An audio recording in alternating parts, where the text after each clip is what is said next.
오늘의 성경 말씀은 마가복음 12장 28절에서 34절 말씀입니다. 신약 76면에 있습니다. 서기관 중 한 사람이 그들이 변론하는 것을 듣고 예수께서 잘 대답하신 줄을 알고 나와 묻되 모든 계명 중에 첫째가 무엇이니까? 예수께서 대답하시되 첫째는 이것이니 이스라엘아 들으라 주 곧 우리 하나님은 유일한 주시라. 내 마음을 다하고 목숨을 다하고 뜻을 다하고 힘을 다하여 주 너희의 하나님을 사랑하라 하신 것이요. 둘째는 이것이니 내 이웃을 내 자신과 같이 사랑하라 하신 것이라. 이보다 더 큰 계명이 없느니라. 서기관이 이르되 선생님이여 옳소이다. 하나님은 한 분이시오 그 외에 다른 이가 없다 하신 말씀이 참이니이다.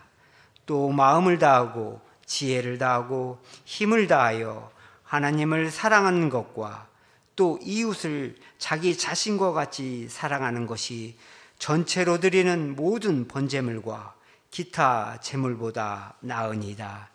예수께서 그가 지혜 있게 대답함을 보시고 이르시되 내가 하나님의 나라에서 멀지 않도다 하시니 그 후에 감히 묻는 자가 없더라. 아멘. 예루살렘에서 예수님은 먼저 성전을 척결하셨습니다. 성전에 들어가셔서 성전에서 사고 파는 사람들을 다 내쫓고 또 돈 바꿔주고 비둘기 파는 사람들의 의자를 뒤엎었습니다. 그러니까 단순히 성전을 깨끗하게 하신 것이 아니라 이제 성전의 파괴와 성전 예배의 끝을 예고하신 것입니다. 이런 일들을 행했을 때 당연히 당시 사람들의 주목을 끌 수밖에 없었습니다. 대제사장과 서기관, 장로들은 도대체 무슨 권위로 예수님께서 그런 일을 하는지를 물었습니다. 또 이후에 바리새인과 헤롯 당 그리고 사두개인들도 다양한 물음으로 예수님과 논쟁하였습니다. 예수님의 대답을 들은 사람들은 예수님에 대해서 매우 놀랐습니다. 예수님이 대답을 굉장히 잘하셨기 때문이에요. 그래서 서기관 중 하나가 그 모든 과정을 다 지켜보고 있다가 예수님에게 이렇게 물었습니다. 선생님, 모든 계명 중에 첫째가 무엇입니까? 이때 서기관은 전문적으로 율법을 다루는 사람입니다. 때로는 랍비라고 불렸는데 기본적으로 서기관이 하는 일이 율법을 가르쳤습니다. 또 율법을 해석해서 어떻게 적용할지를 연구하였습니다. 그러니까 이전의 말씀이 분명히 오늘과는 상황이 많이 달라졌을 텐데 그 말씀을 오늘 우리가 어떻게 지켜야 되는지에 대해서 일러주는 사람이 곧 서기관이었습니다. 그럴 때 그런 서기관들에게 예수님은 그냥 비전문가였습니다. 그러니까 속되게 말하면 그냥 사자였죠. 정식으로 율법을 배우지 않았고 어떤 집단으로부터도 자격을 얻지 못하였습니다.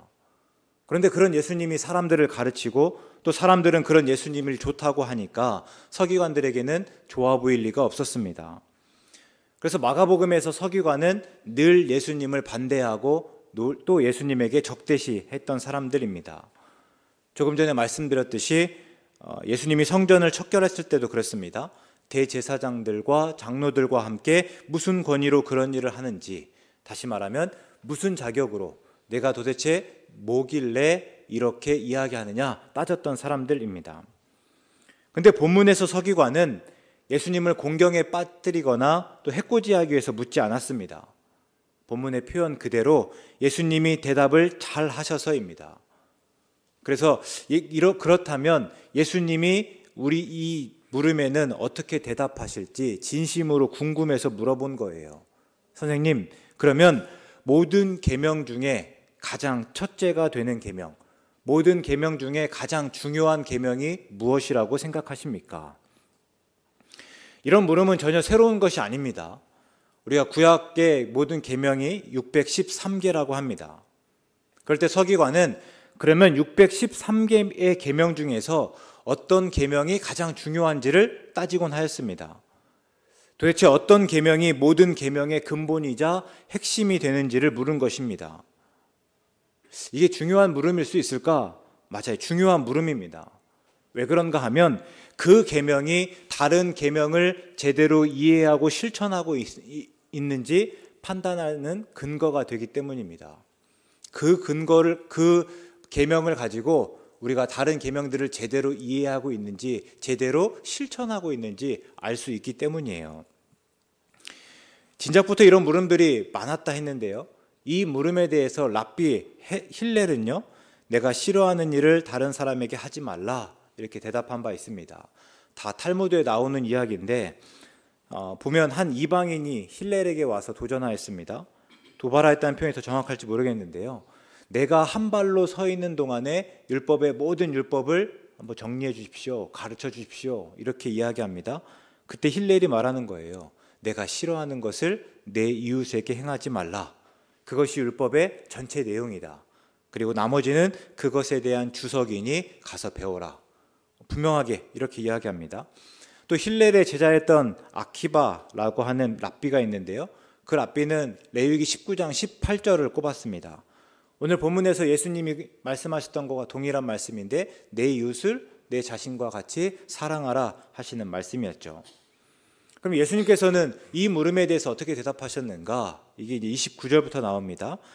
첫째는 이것이니 이스라엘아 들으라. 주 곧 우리 하나님은 유일한 주시라. 내 마음을 다하고 목숨을 다하고 뜻을 다하고 힘을 다하여 주 너의 하나님을 사랑하라 하신 것이다. 이렇게 말씀하십니다.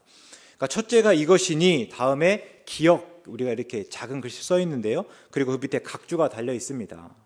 아래에 보시면 신명기 6장 4절 이하의 말씀이다, 이렇게 표시가 되어 있습니다. 우리에게는 더없이 익숙한 말씀인데요. 왜냐하면 우리 뒤에 말씀으로 항상 보기 때문입니다. 이스라엘아 들으라 하는데요. 이때 들으라가 히브리어로 쉐마입니다. 그래서 원어로 보면요, 쉐마 이스라엘 하고 이 다음에 말씀이 시작되거든요. 그래서 이 말씀 자체를 쉐마라고 하기도 합니다. 유대인들은 이 쉐마의 말씀을 아침 저녁으로 읽고 묵상하면서 자신들의 신앙을 고백하였습니다. 우리가 항상 하나님을 사랑하라 이 말씀만 기억하는데요. 앞에 말씀을 조금만 주의 깊게 보면 하나님을 사랑하는 게 무엇이고 또 어떻게 하나님을 사랑해야 하는지 알 수 있습니다. 무엇보다 하나님을 사랑해야 한다는 것을 우리가 분명히 알 수 있는데요. 먼저 주 우리 하나님이라고 합니다. 그러니까 주 우리 하나님은 여호와는 우리의 하나님이십니다 하는 고백입니다. 그래서 하나님을 사랑하라는 계명은 하나님과 우리와의 관계로부터 기인합니다. 그러니까 다시 말씀드리면 왜 우리가 하나님을 사랑해야 하는가? 하나님이 우리의 하나님이시기 때문이다 하는 고백이에요. 모세를 부르실 때부터 하나님은 이스라엘에 대한 계획이 있었습니다. 그 계획이 무엇인가 하면 그들을 하나님의 백성으로 삼으시고 그들의 하나님이 되는 것입니다. 이게 출애굽기 6장 6절과 7절의 말씀입니다. 그러므로 이스라엘 자손에게 말하기를 나는 여호와라. 내가 애굽 사람의 무거운 짐 밑에서 너희를 빼내며 그들의 노역에서 너희를 건지며 편팔과 여러 큰 심판들로서 너희를 속량하여 너희를 내 백성으로 삼고 나는 너희의 하나님이 되리니 나는 애굽 사람의 무거운 짐 밑에서 너희를 빼낸 너희의 하나님 여호와인 줄 너희가 알리라. 아멘. 그러니까 출애굽, 그러니까 애굽에서 건져냄을 통해서 그들을 하나님의 백성 삼으시고 그들의 하나님이 되시고자 했던 게 하나님께서 그렸던 그림입니다. 그리고 출애굽 이후에 이스라엘이 시내 광야에 이르렀을 때 하나님께서는 그 계획을 실행하십니다. 그래서요, 이스라엘과 언약을 맺고 이스라엘을 하나님의 백성으로 삼으시고 또 그들의 하나님이 되셨습니다.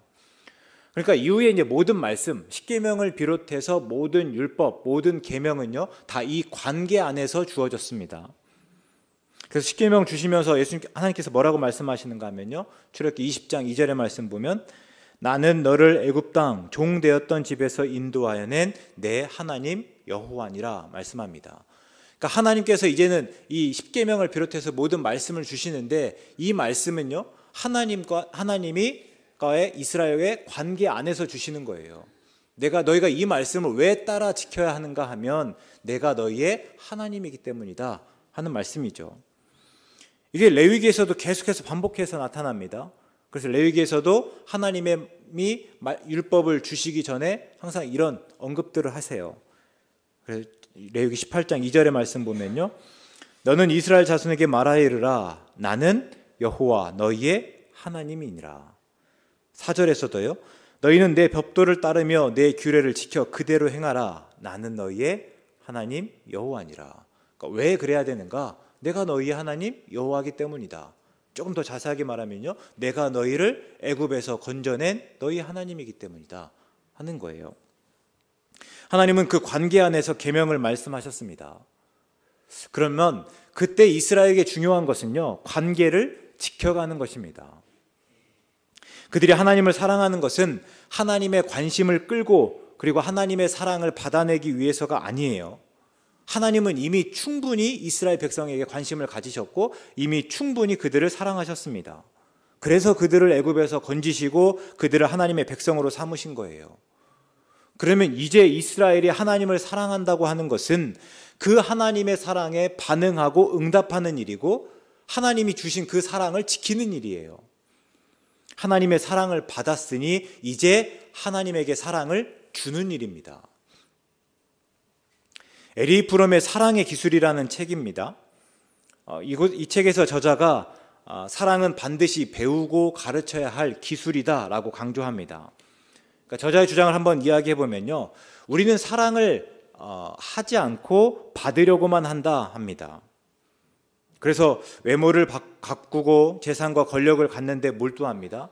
또 어떻게 하면 말을 잘하고 어떻게 하면 사람들에게 또 이렇게 즐겁게 할 수 있는지 그런 처세를 익히려고 한다는 거예요. 그러면서 저자가 하는 얘기는 이런 모든 일들은 사랑을 받아내는 법이지, 그러니까 사랑을 받으려는 법이지 사랑을 하는 법은 아니다 하는 겁니다. 그리고 이런 모든 것들을 통해서 또 그런 사람들은요, 사랑을 받을 수는 있지만 사랑하거나 또 그 사랑받은 사랑을 지켜가지는 못한다 이야기합니다. 그러면서 저자가 계속해서 하는 이야기가 사랑은 끊임없는 과정이다 라고 말합니다. 그러니까 누군가를 사랑해서 결혼하면 사랑이 완성되는가? 그렇지 않다 하는 거예요. 그때부터 시작입니다. 그때부터 사랑을 지켜가야 하고 이런 사랑을 지켜가려면 기술이 필요하다 하는 거예요. 또 사랑은 받는 것이 아니라 주는 것이다 합니다. 흔히 우리가 사랑에 관한 책이라고 하면 대개는 우리가 인기를 얻기 위해서 어떤 매력을 갖춰야 되는가에 주목합니다.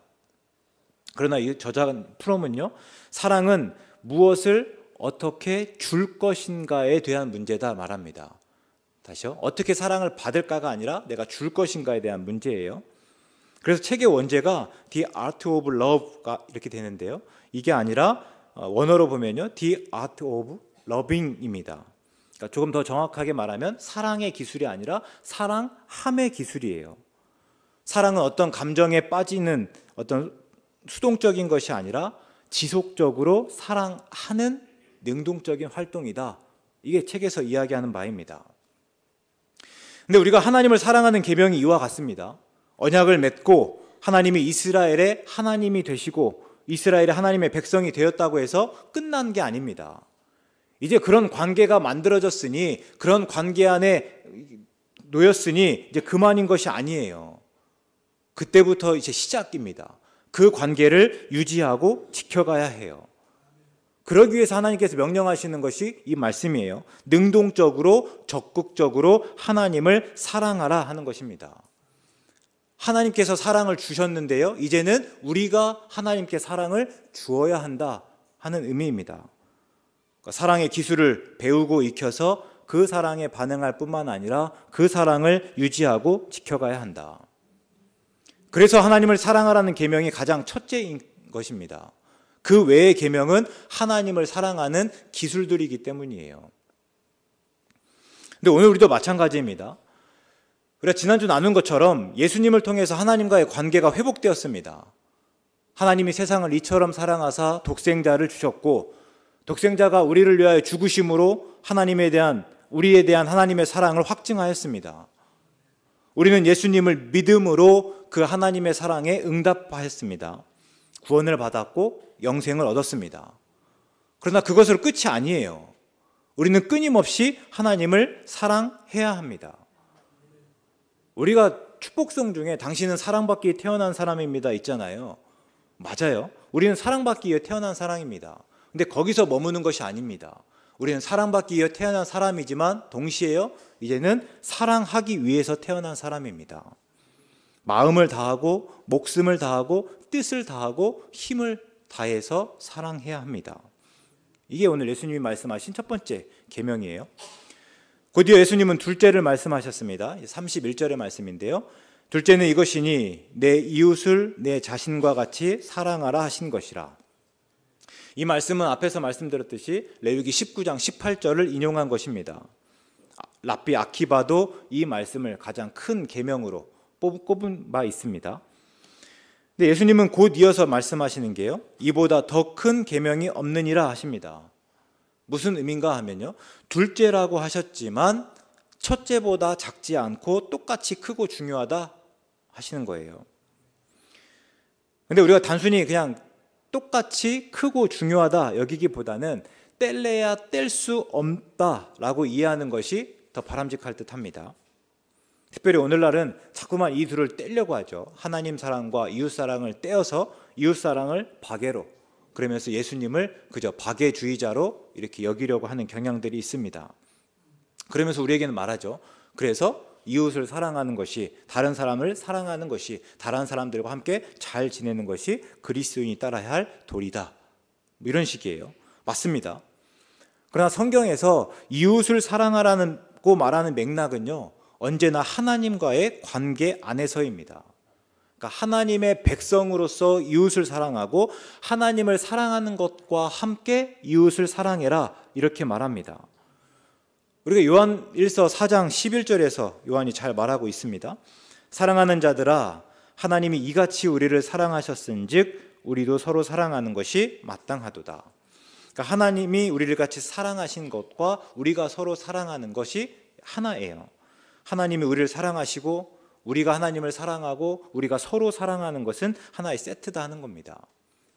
각각 떼어지거나 나누어지지 않습니다. 본문을 묵상하다 보면 이게 바로 예수님이 하나님이신 까닭이 아닐까 생각해 봅니다. 이 두 개의 계명은 진작부터 중요하게 여겨져 왔던 거예요. 앞에서 말씀드렸듯이 유대인은 하나님을 사랑하라는 말씀을 매일 읽고 묵상하였습니다. 또 랍비 아키바 역시 이웃을 사랑하라는 계명을 모든 계명 중에 첫째로 꼽았습니다. 그러나 예수님은 이 두 계명이 하나라고 말씀하십니다. 하나님을 사랑하는 것이 이웃을 사랑하는 것과 별개가 아니고, 그래서 하나님을 사랑한다면 또 이웃을 사랑하는 것이 마땅하다 말씀하십니다. 다시 요한의 말을 빌어보면요, 요한일서 4장 20절과 21절인데요. 누구든지 하나님을 사랑하노라 하고 그 형제를 미워하면 이는 거짓말하는 자다. 보는 바 그 형제를 사랑하지 아니하는 자는 보지 못하는 바 하나님을 사랑할 수 없다. 그리고 계속해서 하시는 말씀이요, 우리가 이 계명을 주께 받았나니 하나님을 사랑하는 자는 또한 그 형제를 사랑할지니라. 두 개가 결코 다르지 않다는 거예요. 하나님을 사랑하는 것은 곧 형제를, 이웃을 사랑하는 것입니다. 우리 이웃을 사랑하는 말씀 역시 조금만 더 주의 깊게 한번 보시면요, 예수님은 이웃을 사랑하되 내 자신과 같이 사랑하라 말씀하셨습니다. 한때는 이 말씀을 가리켜서 자신을 사랑하는 것이 우선인 것처럼 말하곤 하였습니다. 그래서 이웃을 사랑하기 위해서는 나를 먼저 사랑할 수 있어야 된다, 이런 식으로 설교가 행해지기도 했죠. 그런데 아닙니다. 자신을 사랑하는 것은 그렇게 올바르지 않습니다. 반드시 하나님과 이웃 사랑으로 제한되어야 하고 또 하나님과 이웃 사랑에 포함되어야 합니다. 특별히 오늘날은 너무나 쉽게 나를 사랑할 수 있는 여지들이 굉장히 많습니다. 이러한 때에 우리가 이 말씀을 조금 더 잘 새길 수 있어야 된다 하는 겁니다. 근데 예수님이 자신을 사랑하라고 명령하지 않았다고 해서 그것을 비난하거나 또 부인하는 것은 아닙니다. 예수님은 내 자신과 같이 자신을 사랑하는 것과 동일한 방식으로 이웃을 사랑하라 말씀하셨죠. 우리는 이렇게 가치를 보면요, 그러니까 때로 가치, 뭐뭐처럼을 뭐뭐만큼으로 오해할 때가 있습니다. 그러니까 예를 들어서 마태복음 5장 48절의 말씀을 보면요, 그러므로 하늘에 계신 너희 아버지의 온전하심과 같이 너희도 온전하라 하면, 이 말씀이 어떤 의미입니까? 우리가 하나님과 같이, 그러니까 아버지처럼 혹은 아버지만큼 온전해져야 된다 하는 말씀입니까? 근데 이게 그럴 수 없잖아요. 하나님이 아닌 이상 어떻게 우리가 하나님과 같이 되고 하나님만큼 온전할 수 있겠습니까? 그래서 이 말은 우리 아버지가 온전하신 것과 같은 방식으로 온전하라 하는 말씀입니다. 그러니까 본문으로 말하면요, 우리 자신처럼 우리 자신만큼 이웃을 사랑하라는 것이 아니라 우리 자신을 향한 태도와 동일하게 이웃을 참아주고 용서하고 또 그들에게 시간을 내어주고 관심을 기울이고 그들의 유익을 위하여 노력하라 하는 의미입니다. 한 아르바이트생이 올린 글입니다. 카페에서 아르바이트를 하는데 이제 장애를 가진 아들과 어머니가 함께 오셨어요. 어머니가 이제는 키오스크 앞에서 아들에게 직접 해보도록 합니다. 어떻게 주문하는지를 알려주려고 그 기기 앞에 섰던 거죠. 근데 그때는 사람이 없었는데 조금 있다가 직장인들이 몰려왔습니다. 그래서 아르바이트생은요, 혹시 행여나 어떤 말이 나오지 않을까 걱정하면서 그 모습을 보고 있었습니다. 어머니도 의식했는지 아들에게 그만하자, 우리 다음에 한번 해보자, 자꾸 이렇게 이야기하는데 아들의 얼굴이 시무룩해집니다. 근데 뒤에 있는 분이 괜찮다고 하시면서 천천히 하시라고 이렇게 말해 줍니다. 그리고 한 5분 정도에 걸쳐서 주문을 다 끝냈습니다. 다 끝나고 나서 어머니가 죄송하다고 하니까요, 뒤에 있는 분이 이렇게 말하는 겁니다. 아드님이 주문을 참 잘하는 것 같은데 제 것도 대신해 주시면 안 되겠습니까? 저는 아메리카노입니다. 그러고 나니까요, 이제 뒤에 분들도 또 그 뒤에 분들도 부탁합니다. 저는 아메리카노 옆에 있는 카페라떼요. 저는 뭐 다른 거요. 이렇게 하면서 이 주문을 하는 거예요. 그 아들은 느리긴 하지만 그렇게 신나서 7명의 이 주문을 다 받아 주었습니다. 어머니는 계속해서 그 옆에서 감사하다고 말씀하시면서 끝내 눈물을 내비쳤고, 또 그 모든 과정을 지켜보고 있던 아르바이트생도 자기도 눈물을 흘릴 수밖에 없었다 하는 그런 내용입니다. 유대인은 이웃을 사랑하라는 계명을 말하면서 자꾸만 누가 우리의 이웃인지를 따졌습니다. 그때 예수님 뭐라고 말씀하셨습니까? 선한 사마리아인의 비유를 통해서 누가 우리의 이웃인지가 아니라 내가 누구의 이웃이어야 되는지를 따져야 된다 말씀하셨습니다. 근데 방금 이야기의 사람들이야말로 우리의 이웃이 누구인지를 분명히 알고 그 이웃 사랑하기를 실천한 사람들이 아니겠는가 생각해 봅니다. 예수님의 말씀에 서기관이 격하게 동의했습니다. 선생님, 맞습니다. 옳습니다. 그리고 나름의 해석을 덧붙였습니다. 33절의 말씀 보면요, 하나님을 사랑하고 이웃을 사랑하는 것이 전체로 드리는 모든 번제물과 기타 제물보다 나으니이다. 근데 이 서기관의 말은 굉장히 뜻밖입니다. 그래서 서기관은요, 나름 종교 지도자 중에 하나입니다. 성전의 근간이 희생 제사를 기본으로 하고 있는 거기서 생활한 사람인데요, 지금 이 말씀을 보면 마치 그 희생 제사가 그 계명보다 지키는 것보다 열등한 것처럼 말하는 셈이기 때문이에요. 또 서기관은 오히려 이 앞에서 성전 예배의 끝을 말씀하신 그 예수님에게 동조하는 듯한 모양을 보이기까지 합니다. 그러니까 예수님의 입장에서는 그런 서기관을 칭찬할 수밖에 없습니다. 내가 하나님의 나라에서 멀지 않도다. 분명 칭찬입니다. 긍정적이에요. 마가복음에서 특별히 하나님의 나라에 관련해서 이런 우호적인 평가를 받은 사람은요, 이 서기관과 나중에 아리마대 사람 요셉뿐입니다. 아리마대 사람 요셉은 하나님의 나라를 기다린다, 이런 평가를 받았죠. 근데 우리가 이 말을 가만히 보다 보면 이 말이 여전히 부족하다는 느낌이 듭니다. 내가 하나님의 나라에 들어갔다는 것도 아니고 하나님의 나라에서 멀지 않다. 도대체 뭐가 좀 부족한 걸까요? 지금까지 예수님께서 하셨던 말씀들을 보면 하나님의 나라가 가까이 왔으니 회개하라 이렇게 요구하셨고, 또 우리 앞에서 말했던 부자 청년, 어려서부터 10계명을 비롯한 모든 계명들을 다 지켰지만 그러나 아직 부족한 것이 있으니 소유를 다 팔아서 가난한 사람에게 주고 나를 따르라 하였습니다. 그러면 서기관에게는 무엇이 아쉬워서 하나님의 나라에서 멀지 않다라고 말씀하시고 그런 여운을 남기셨을까? 본문에서는 거기에 대한 언급이 없습니다. 그렇기 때문에 알 수 없어요. 근데 우리가 조금만 생각해 보면 그냥 뭐 어렵게 생각할 것이 아니라 그냥 간단하게 쉽게 생각해 보면 또 알 수 있습니다. 왜 그렇습니까? 아직 아는 대로 행하는 일이 남았기 때문이에요. 모든 계명 중에서 첫째가 무엇인지를 알고 또 이제는 그것을 바르게 해석할 줄 알았습니다. 그러면 이제는 그 계명을 지켜야 해요. 그리고 그 계명을 지켜난 일은 앞에서 회개나 또 예수님을 따르는 것과 별반 다르지 않습니다. 우리가 회개가 무엇입니까? 방향을 돌이키는 거예요. 내가 지금까지는 이 방향으로 가고 있다면 이제는 내 방향을 돌이켜서 전 다른 방향으로 나아가는 일입니다. 그러니까 하나님의 나라가 가까이 왔으니 회개하라. 이제 하나님의 나라가 가까이 왔으니 그 두 계명, 하나님의 계명대로 따라 살아가라 하는 말과 같이 여길 수 있죠. 또 예수님은 십자가에 달려 죽으심으로써 이 계명을 지키셨습니다. 첫째 계명 그대로 마음을 다하고 목숨을 다하고 뜻을 다하고 힘을 다해서 하나님의 뜻을 따랐습니다. 이게 빌립보서 2장 6절의 말씀이에요. 그는 근본 하나님의 본체시나 하나님과 동등됨을 취할 것으로 여기지 아니하셨다 합니다. 그러니까 예수님께서 이 땅 가운데 오시는 것은 하늘의 모든 영광을 다 버리는 일이었습니다. 내가 가지고 있는 권위를 다 내려놓는 일이었어요. 그러나 그 모든 뜻을 내 마음을 다하고 목숨을 다하고 뜻을 다하고 힘을 다하여 따랐습니다. 그런데 그뿐만이 아니죠. 십자가에 달리시기 전의 모습을 보시면요, 이 잔을 내게서 옮겨주시라고 3번이나 간절히 구하였습니다. 그런데 끝내 어떻게 말씀하시는 거예요? 그러나 나의 원대로 마시옵고 아버지의 원대로 하시옵소서 말씀합니다.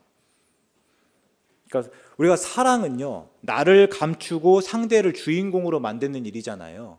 내가 내게 주인공이 되는 것이 아니라 내 앞에 있는 상대를, 다른 사람을 주인공으로 만들어주는 일이에요. 그래서 사랑하는 사람들과 함께 우리가 뭐 식사를 한다고 하면요, 뭘 먹을까를 묻잖아요.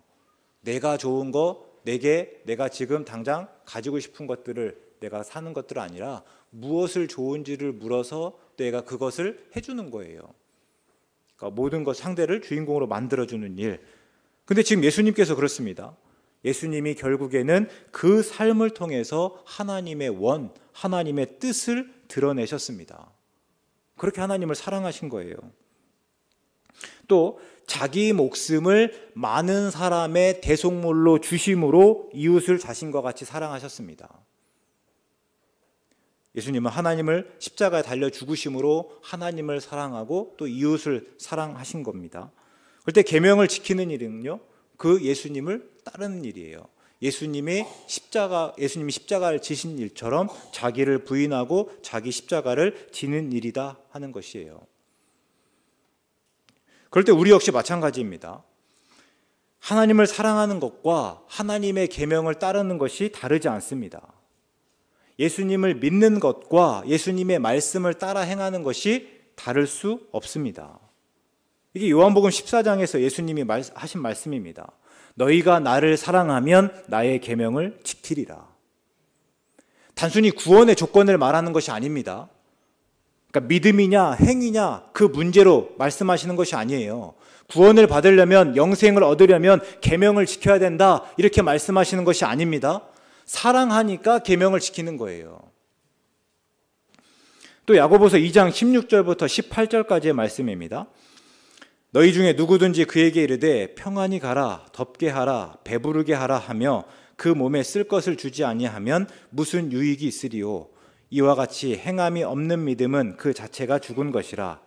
어떤 사람은 말하기를 너는 믿음이 있고 나는 행함이 있으니 행함이 있는 내 믿음을 내게 보이라. 나는 행함으로 내 믿음을 내게 보이리라 하리라. 아멘. 다시요. 구원이 행위에 있다고 말하는 것이 아닙니다. 예수님을 믿으면 행한다는 겁니다. 우리의 믿음은 행함으로 보이는 것이다, 이 말씀이에요. 그럴 때 우리에게 이제 물을 수 있죠. 그럼 우리는 하나님을 사랑합니까? 하나님을 사랑하십니까? 그러면 하나님의 계명을 따르시기 바랍니다. 하나님은 독생자를 내어 주심으로 우리를 사랑한다 말씀하셨고, 그 독생자가 우리를 위하여 죽으심으로 우리에 대한 그 사랑을 확증하셨습니다. 그럴 때 우리는요, 하나님의 계명을 지킴으로 하나님을 사랑하고 또 그 사랑을 확증합니다. 예수님을 믿습니까? 예수님의 말씀을 따라 그 삶으로 믿음을 보이시기 바랍니다. 믿음은 예수님 같이 말하고 예수님처럼 행동하는 것입니다. 그때 우리가 예수님을 믿는 그리스도인이고 그때 우리가 예수님의 제자입니다. 그래서 말씀 묵상하시면서 하나님의 계명을 지켜가시기 바랍니다. 그것으로 하나님을 사랑하시고 그것으로 예수님을 믿는 믿음을 보이는 우리 모두가 되기를 주의 이름으로 축원합니다. 기도합니다. 하나님, 우리의 믿음이 하나님을 사랑함이 외식이 아니기를 원합니다. 그래서 믿는 대로 행함으로 하나님의 계명을 지킴으로 우리 믿음과 하나님을 사랑함을 보이고자 합니다. 이 전 과정을 통해서 우리의 믿음을 하나님 사랑함을 확증하도록 인도하여 주시옵소서. 예수님의 이름으로 기도드립니다. 아멘.